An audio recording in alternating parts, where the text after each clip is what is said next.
Do jetë pozitive në qoftë se Erion Veliaj do të jetë prezent në gjykatën kushtetuese. Jo, është vendosur ka drejtoria e Burgjeve ka konfirmuar. Atëherë kjo është shumë pozitive për Erion Veliaj, sepse Erion Veliaj do arrit të shprehë veten e tij, arsyet e tij dhe të shprehë gjithçka për të cilën ai kundërshton shkarkimin e tij. Por është pika kulminante e gjithë pjesës së krizës politike që shkaktoi çështja në Hetin. Është i pari funksionar i majorancës që ka hedhur në gjyq kryeminist. Po, është i pari dhe është precedent ky nëse gjykata kushtetuese me vendimin që do marr, dhe nuk e dim se çfarë vendimi, se mund të jetë pro Veliajt, kundër Veliajt ose mund të jetë dështyrë seance. Këtë më shpjegoj. Çdo të thënë pro Veliaj, kundër Veliaj është shtyrë seance. Pro Veliaj është që do të thotë që të pranoj ankimimin e Veliajt, që do shkarkim është i palishëm, sepse unë kam munguar 3 muaj në punë për shkak jo të vullnetshëm, sepse është për shkak të mas sigurisë. E dyta, shkarkimi mund të jetë në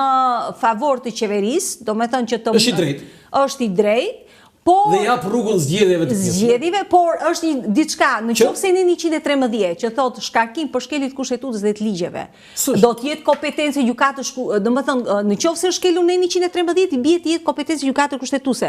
Në qoftë se do të bazohet në nenin 64 të ligjit për qeverisë vendore, mund të shpallë mos kompetencë gjykata kushtetuese ta çojë gjykata administrative, çdo gjë bën vaki. Ose mund të ketë shtyrje